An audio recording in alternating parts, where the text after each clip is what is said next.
The reality is not every case should go to trial. There are a lot Okay. of cases that the best outcome for my client is to get it resolved short of trial. And Mhm. one of the challenges that we're facing is a little bit of a loss of confidence, generally speaking, from some people in the justice system.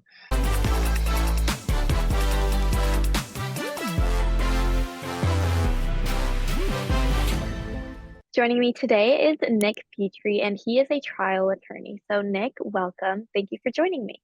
Thank you so much for having me. Pleasure to be Of here. course. So, let's go ahead and get started. Nick, can you explain what a trial attorney does?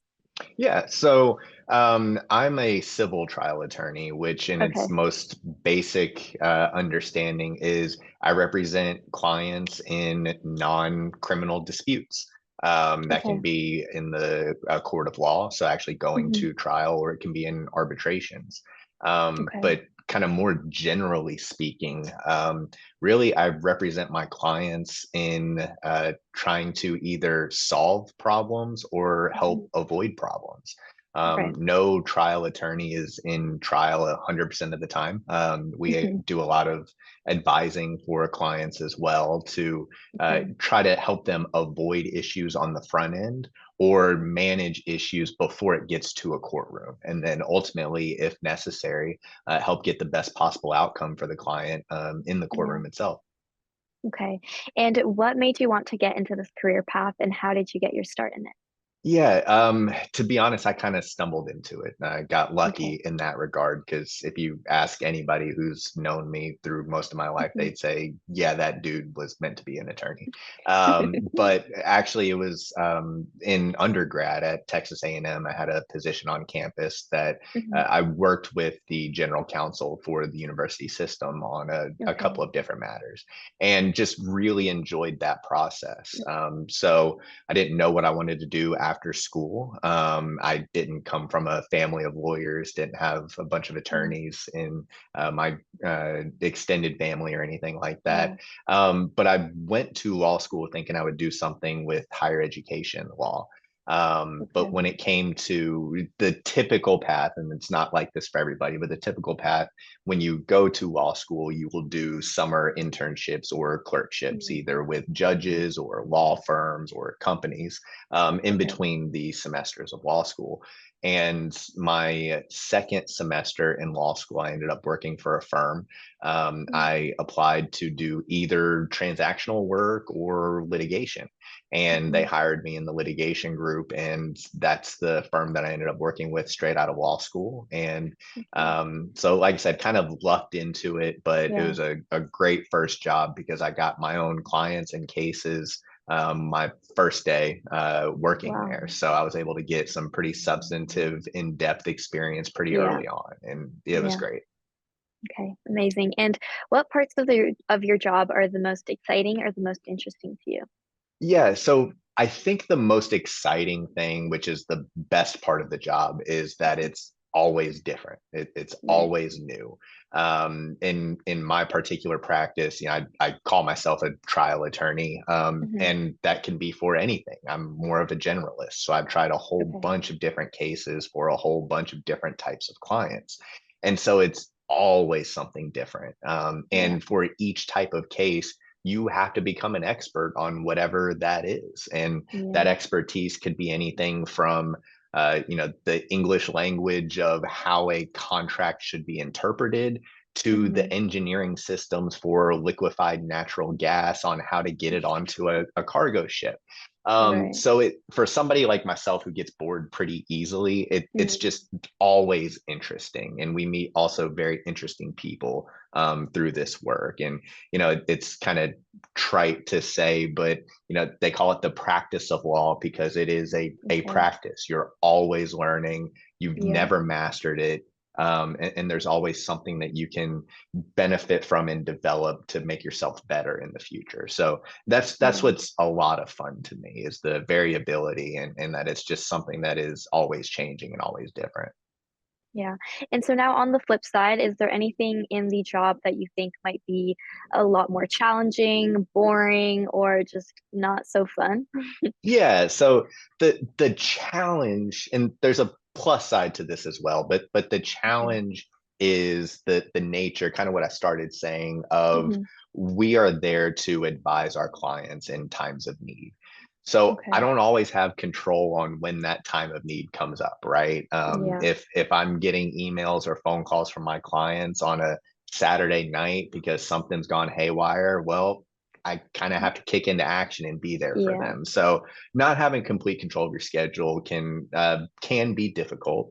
The I guess I'll say annoying and sometimes boring components of it as Hmm. well is dealing with opposing counsel that always wants to fight about things Okay. that really don't matter in the grand scheme.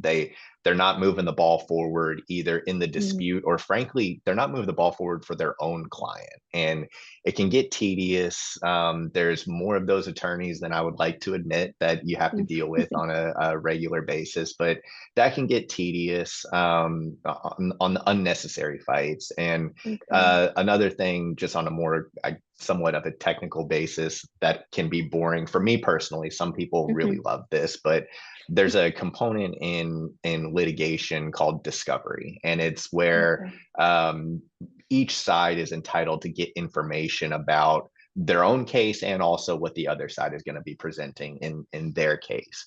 And Mm. one part of that is written discovery, where, for instance, Miranda, if you and I were in a dispute against Hmm. one another, and let's just say it's a contract dispute, I Okay. can send you requests asking you to explain what your position is in that dispute, and also asking you to produce documents related to Okay. your position, and vice versa. Okay. It's a really important part of Hmm. litigation, but the written component of it, parties can object to the way questions are worded. And this is one of Okay. those things that, kind of referring to earlier, it can be tedious, unnecessary fighting where Yeah. I know what you're asking, you know what I'm asking, Hmm. but we each need to um, act like we're advising our client and representing our client and fighting for our client, Yeah. where it's just really not necessary, and it's really not helping either one of us. So I try to avoid that as much as possible. Hmm. Not all attorneys feel that way, unfortunately, so it's just something that you have to deal with sometimes. Yeah. And what do you think that people might underestimate or overestimate about this job? So I'll speak for myself. Again, somebody Okay. that didn't have a lot of attorneys around them Hmm. before I got into it. I thought being a litigator was showing up in court every day, like you see in Law and Order or Boston Legal, Yeah. or more recently Suits. Suits. Yeah, unfortunately, most cases don't go to trial, Okay. and the trials are becoming less and less, especially jury trials. I think that's a Hmm. sad thing, but it's just the reality of it. Yeah. So there's actually less time in the courtroom than I expected, or less time than I would really like to be the case. So it's something that I somewhat underestimated.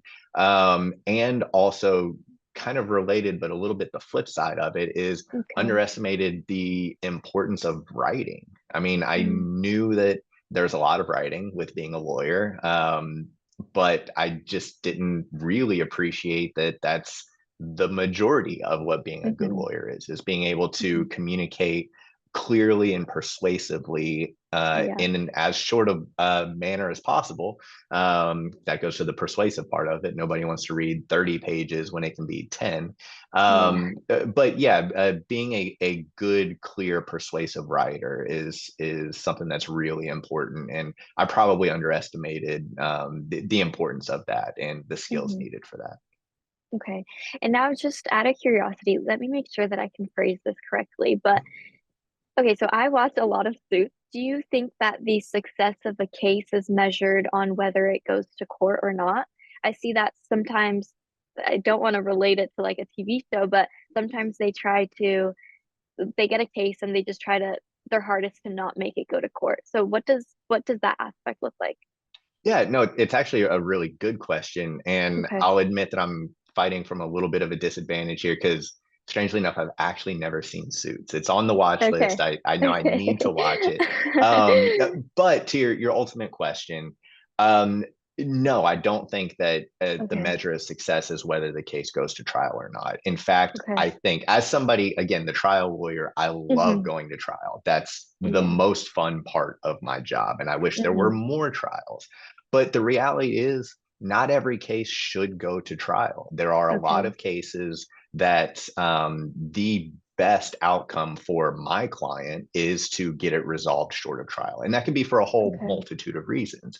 It could Yeah. be as simple as economic reasons, that Hmm. the best outcome for my client is having a case resolved where either my client's making a payment or the other side's making a Right. payment, Right. and not spending a lot of money on me to get the Hmm. case to trial.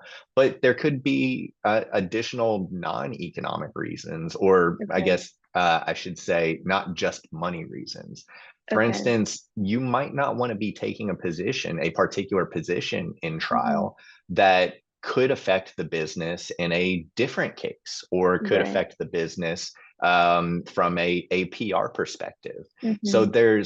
and that's one, and this is really the question that you asked, but one Okay. thing that I think a good attorney and trial attorney really needs to think about in communicating with their client is knowing what their non-legal objective is. Okay. So not just how can you win this particular case, but how does this case fit into the actual, if it's a company, how Hmm. does it fit into the business of that company? Or if it's an Yeah. individual, what are their goals other Hmm. than just having a legal win?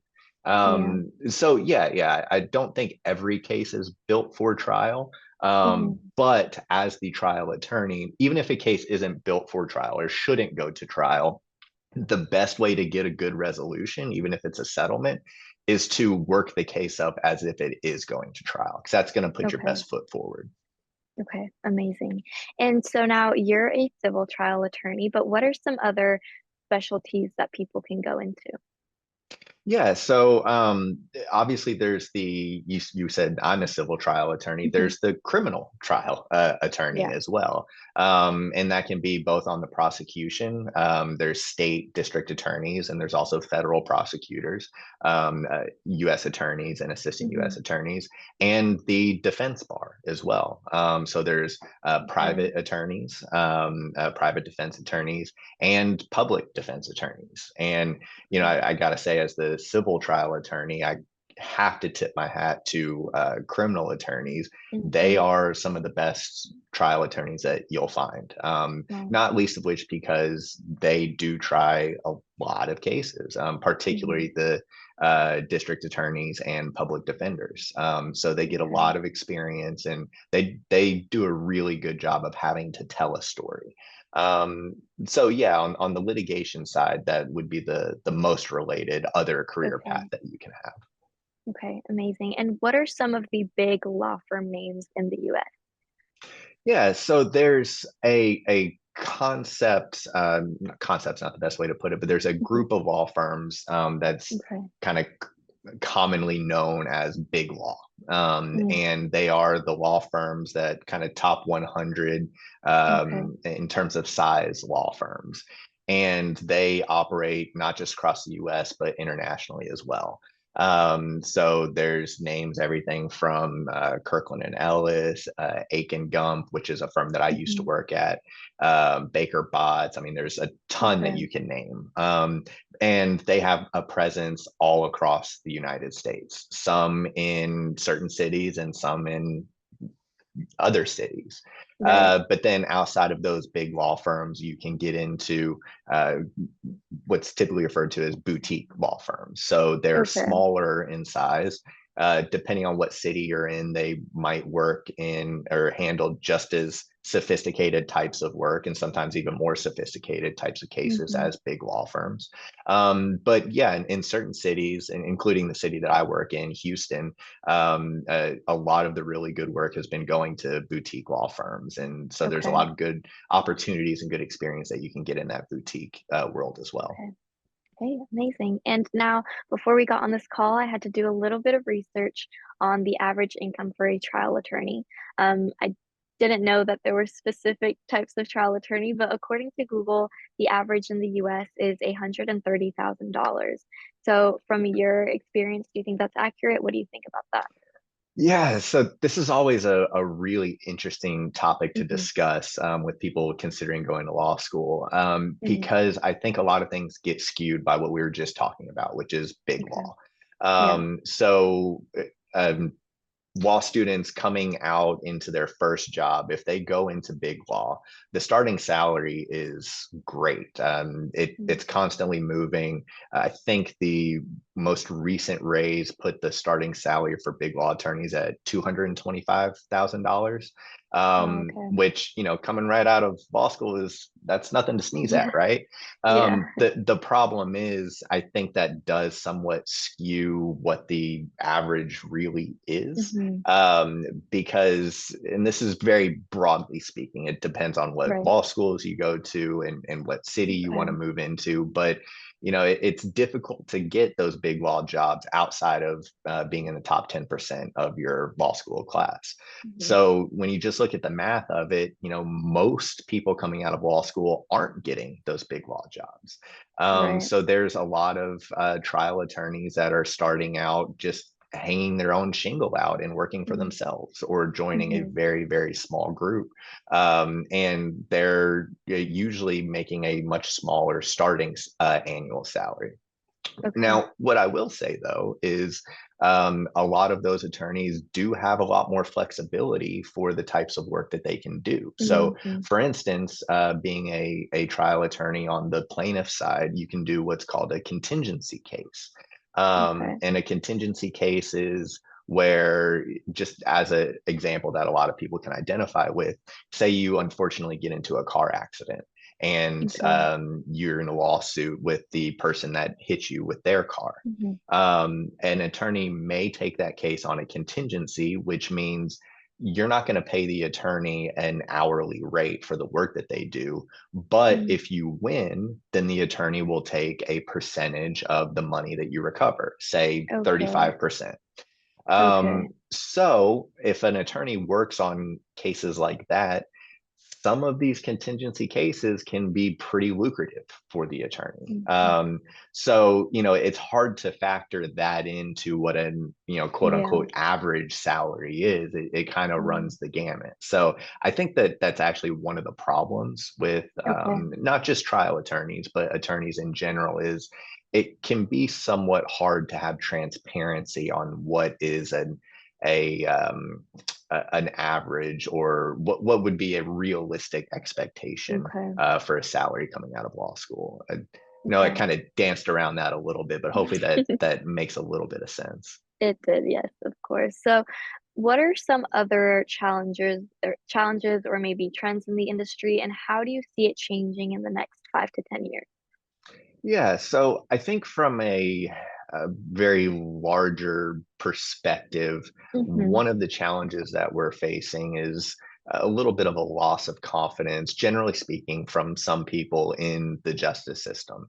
And I think part of that has led to something that I talked about earlier, which is Mm. there's less cases going to trial, Okay. particularly less cases going to a jury trial. Unfortunately, I think some people have lost confidence in uh, that constitutional right of having a Hmm. jury decide cases. Yeah. I think that's unfortunate. I think juries actually do a good job, and we should allow them to decide more cases. But with that, with less cases going to trial, a lot of alternative dispute resolution has increased. So, as an Okay. example, arbitration. Now, at its most simplest explanation, all arbitration is a private trial where instead of a Okay. judge or a jury, you have an individual who is more often than not also an attorney, or maybe even a panel of attorneys, three Hmm. attorneys that Hmm. are the ones who decide the case.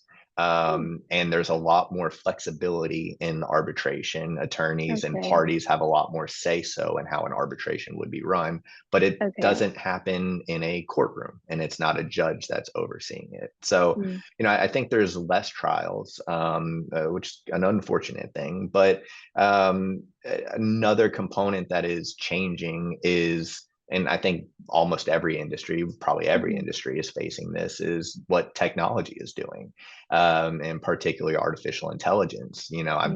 There are some people, I think this minority of people, but there are some people that are kind of fear mongers of AI is going to take attorneys' jobs. It's going to do the jobs Mm, that they're doing for cheaper and better. And I don't think that's the case. But I definitely think that technology, and particularly artificial intelligence, is going to change how we do our jobs. yeah. And what's going to be more and more important is doing our jobs as attorneys, representing and advising our clients Hmm. in ways that are more efficient and more cost effective. So Right. I do think that we're in a period of disruption technology wise, but again, that's Okay. something that I think we're all facing in our professional Yeah. careers. Yeah. And how do you stay updated with all of those latest developments of the field? Yeah, there's actually a lot of really good resources for attorneys to Okay. keep updated with legal news in general. Mm, And as an example, on artificial intelligence, through a lot of subscription services and okay. newsletter services. I just not plugging it, but just as an example, I get probably 5 different emails a day from a service called Law 360 that Mm, aggregates articles on the industry itself, on okay. cases of interest, and there are different categories within Law 360 that you can subscribe to specifically, such as a particular industry, whether that be Mm, energy or healthcare or particular states. Another okay. one that they have a newsletter for is artificial intelligence. So you'll get articles on what's happening in that sector of the Right. industry. And that's just one example. There's a lot Hmm. out there like that, but it actually is there are more resources to stay up to date with things than I can even keep track of. So Yeah. the resources are there. It's just taking the time to pay attention and keep up Yeah. with them. Yeah, absolutely. And so now moving on to your daily work, you said that it's kind of variable, but what's your schedule like and what tasks do you spend the majority of your day doing? Yeah, so like you said, it is very variable. But and a part of that variability comes with I would say the roller coaster of workflow on our particular cases. So for Okay. instance, at the beginning of a case, things might be a little bit slower. You filed Hmm. the lawsuit and it takes a while for discovery to get going and to get into depositions, but once you get closer to trial, Hmm. it's all hands on deck, and it's hectic, working late Yeah. nights, early mornings, getting ready to uh, get that case prepared for trial and tell your client's story. And that's just one case that you're working on. And we Right. all have at least, hopefully, multiple cases that we're working on. So sometimes they can get stacked up, and Right. you've got a filing deadline for a brief in an appeal that you're working on, and then a Mm. case going to trial the next week. And Wow. so there's times where it's very hectic, very busy, and your day to day is a lot of substantive work, Mm. researching, writing, going to court. And then if you're in an if you're outside of the flow and you're more in the ebb, it can be a little bit slower. And Yeah. you don't have a lot of filing deadlines stacked on top of one another. So, in those instances, the best thing that you can do, and what I try to make myself do, is Hmm. the business development side, which is checking in with my existing clients, seeing if there's anything that I can assist them with, just making sure Right. that I have a touch point so they know that I'm there the next time Yeah. something comes across their desk and they need to get it off their desk to somebody that can Hmm. handle it, just being at the forefront of their mind. And then also trying to network with people as much as possible, not just Right. potential clients, but also potential referral sources, other Hmm. attorneys. Yeah. Just getting your name out there so that you can uh, get the next potential case or next potential client in the door. Okay. And now, with the exception of actually physically being in the courtroom, do you think that this job is remote friendly or hybrid friendly? Yeah, I actually do. Okay. And that's very generally speaking, because it Hmm. obviously will vary from attorney or employer to employer. For instance, there Right. are some law firms that the culture within that particular office is they want people in the office to do their job. Yeah. There are some firms that are pretty much 100% remote and you can Oh, work from wherever. But broadly speaking, yeah, we absolutely can do our job from wherever. And I know some of okay. the attorneys that have worked for me, I always tell them, I don't care if you're sitting poolside with a margarita in your hand. If you're doing good work and being responsive, then everything's going to be great. Yeah. And do you see that there are any busy seasons as part of this job?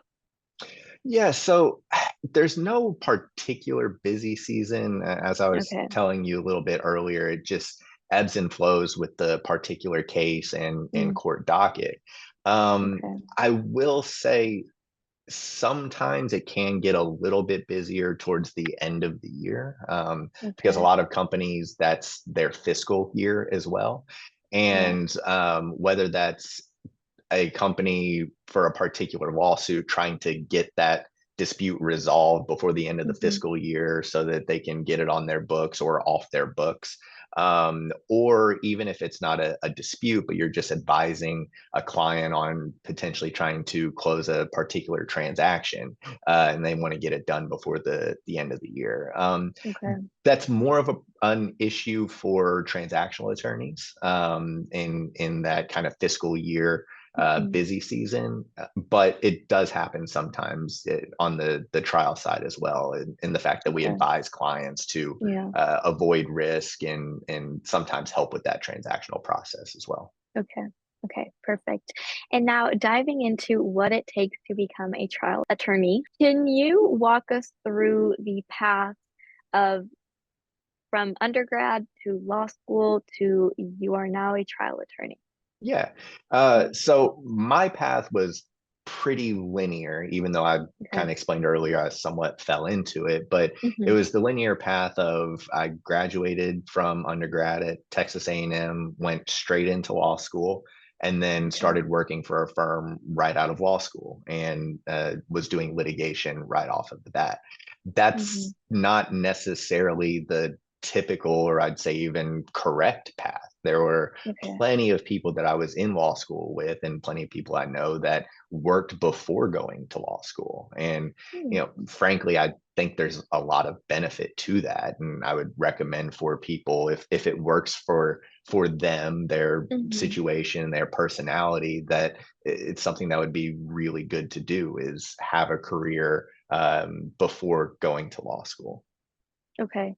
And what types of classes or what majors do you see are common for undergraduates? Yeah, so to be real honest, Hmm. there isn't one. Okay.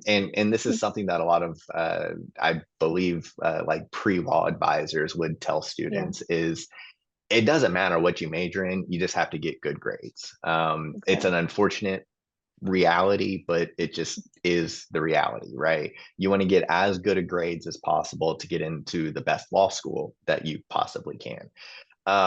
Now, having said that, I do think that there can be benefits in certain Okay. classes. I had a business Okay. major at Texas A&M. I was a marketing major, and I Okay. do think there are some principles from some of my business classes that have helped me in representing particular clients, particular business clients. Hmm. Just knowing how to read financial statements, for instance, has helped me for particular cases and particular clients.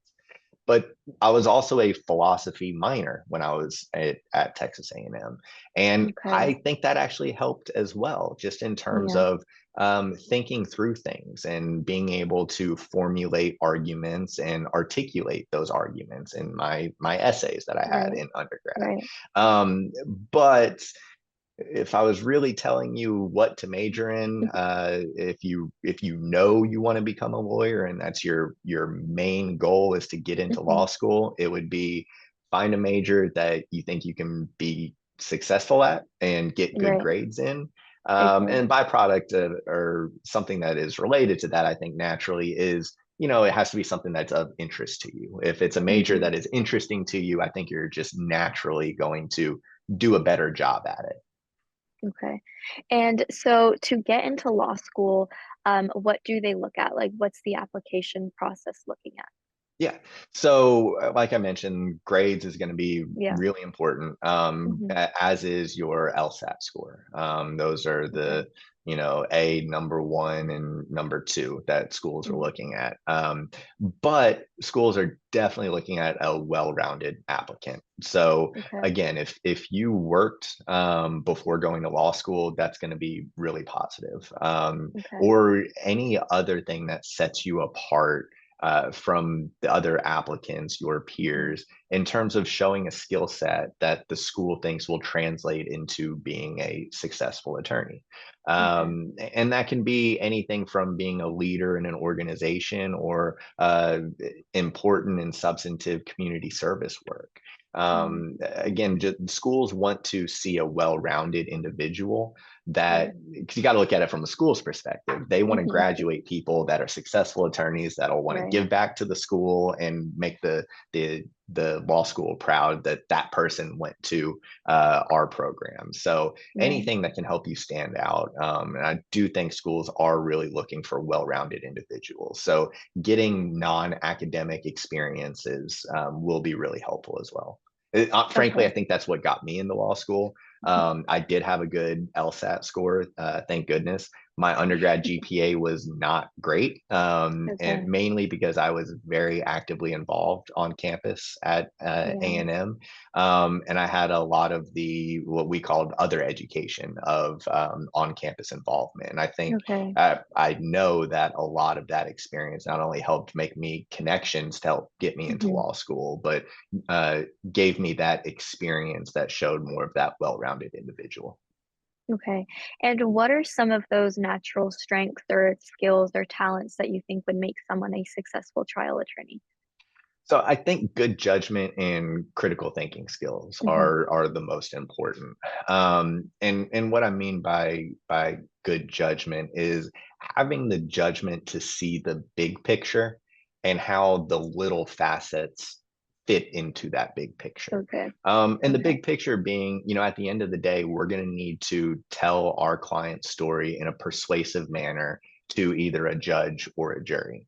So how does every little step along the way fit within that and help us actually move the ball forward? Mm. And having the judgment of understanding where these different tasks that we do on our day-to-day basis can help tell that narrative Right. at the end of the day is something that's Hmm. going to be really helpful. And so, good judgment, critical thinking skills, and then, honestly, for the trial attorney perspective, being a people person.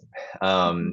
At the end of the day, we like to think of the legal profession as a high and noble profession, and it is, and I'm very proud to be a part of that. But Right. really, at the end of the day, we're a service organization, right? I mean, we're Hmm. providing services for our client, and Yeah. having an ability to connect with the client and then ultimately connect with the judge or the jury on our client's behalf is something that's really important. Okay. And as a trial attorney, what do you end up thinking about all day? Oh, um, deadlines. It's hard to turn your brain off and not be thinking about what are the next deadlines that come up. Hmm. But honestly, from a different perspective, what I'm thinking about is learning. I think I talked about it before that it's a Hmm. practice of law because we're Right. constantly learning, and Yeah. I want to make myself the best trial attorney that I can be.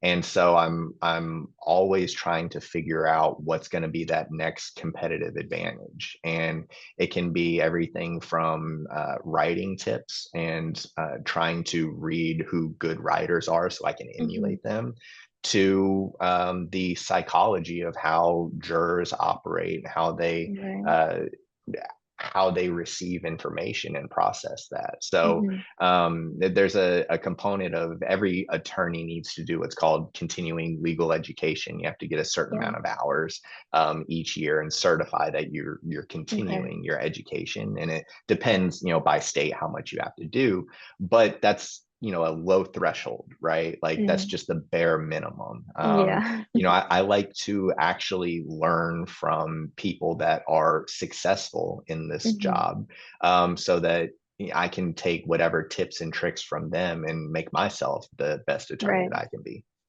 Right. Amazing. Okay. So now what are some tools or technologies that you see you use a lot as part of your day to day? So the more traditional tools, I say traditional. There's people that have been practicing for 50 years that they aren't using this, but the traditional tools are your basic research, legal research databases. There's Okay. LexisNexis and Westlaw that attorneys use to find case law and Okay. legal treatises and statutes that could be applicable to our particular cases. So those are kind of basic attorney tools, litigation tools Okay. that we use. But something that we were talking about earlier is technology being really disruptive these days in our Hmm. field.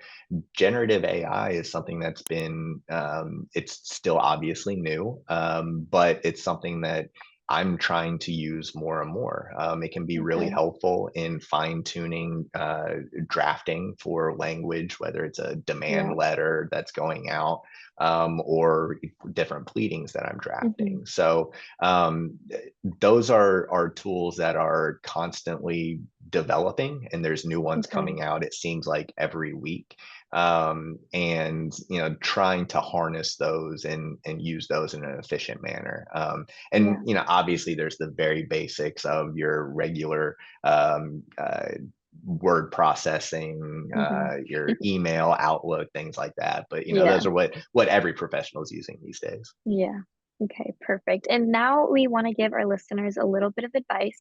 So, what do you recommend that candidates that are interested in this sort of job do to set themselves apart from other job seekers? So this is a do as I say, not as I do thing, Okay. because I did not do this in trying to set myself apart. But Hmm. I think getting experience in it and Yeah. being around it. So if you have the opportunity, if this works for your circumstance, Hmm. if you have the opportunity to go work for a law firm or an attorney that does trial work, then that can be an invaluable experience, and it can Okay. be a really eye-opening experience. Yeah. You can go from thinking that the legal world is like what you see in Suits or Law and Order to what the practice actually is like, and maybe you decide that it's just not for you. It's not what you want to do, which means you're probably sane and you're not like us. But having that experience, I think, really can help set you apart. I'm at a smaller firm currently now, a Okay. boutique litigation shop, but at my last Hmm. firm, it was a big law firm, and I was on the hiring committee there. And Okay. that was something that I really valued in candidates, Mm. was somebody that actually had a work experience outside of just law school, because I think that just shows another level of professionalism that can help you stand out from some of the other resumes that you would see. Yeah. Okay. And for this next question, we've kind of touched a little bit on it, but if someone wants to make a pivot from another career into this one, what is the quickest way that they can get their foot in the door? Ooh, um, well, I don't know that there's any way that can make it quicker Right. than any other, since, Hmm. at the end of the day, you got to go to law school, right? Like, Yeah. you can't stand up in a courtroom and be a trial attorney unless you're representing yourself, which I would never recommend, without going to law school. Um, Okay. but I think making connections with people in the trial attorney world can be invaluable. in Hmm. making that pivot, because not only is it, like I was saying earlier, a way to get good experience potentially, Right. but it's a sounding board, and it's somebody that Hmm. can tell you, and help guide you through what's helpful, things to avoid. Luckily, when I was going into law school, I knew somebody that had their own law firm here in Houston, that he Okay. was really helpful in helping advise me on what would be a good law school Hmm. to go to, what classes may be helpful to take, Hmm. connections that would be really good to make while in law Yeah. school. And again, as somebody that didn't have that in my family or friends otherwise, it was really, really helpful to know the things to do and things to avoid. Okay, amazing. And so now, what are some books, resources, or programs that you recommend our listeners look into if they're interested in this area? Oh man. So this might be outdated a little bit. I'm Okay. potentially dating myself here. I went into law school in 2009, graduated 2012, but one book Okay. that was really helpful for me was a book called Law School Confidential. Oh, And the reason it was helpful for me is it provided what ended up being my method for studying, for reading cases and marking up cases. And that may just be a me thing, because I'll be honest, I didn't do a very good job of studying. And by that, I mean, I didn't okay. really study much at all before law school. So I had to learn how to do that. Hmm. And that book actually was helpful, at least in the Okay. studying in law school part of it. Okay. There's a book that, oh, actually, I have it behind me. Um, there's a Perfect. book called Trial Techniques, Okay. that is more of a practical how-to lawyer process, Okay. or guide. But I actually wish I did know about it before law school, because I think it would have been really helpful to know what went into actually Mhm. trying a case. Okay. And I find it very interesting now. So hopefully a younger, less experienced me would have also found it interesting. But yeah, I Yeah. think it's good to see, if you don't know what trying a case is actually like. Hmm. It can be eye-opening in that regard. So I'd recommend people check that out from a library and scroll through it and see what you think. Okay, amazing. And now, finally, if you could talk to your younger self when you were just starting out in your career, what advice would you give him? Um, I think it would be to really focus on networking. Okay. And I almost hate saying that, because I think it can have a little bit of a negative connotation, but I Okay. don't really mean it just from a sense of like trying to find clients, but Mm. networking to meet people that you will continue to see throughout your legal career. One Okay. thing is the uh, legal industry is amazingly small. Mm. It's shockingly small. Word travels very fast and it goes to Wow. everybody, and you see the Okay. same people over and over. And I wish I would have realized that earlier on, Hmm. and really tried to take advantage of those connections. 'Cause one, I think it would be very helpful in terms of helping develop clients at an Right. earlier state in my career, but also connecting with attorneys that are just damn good at their jobs. Yeah. And you can really learn a lot from people that have been doing it for a while and doing it at a really, really high level.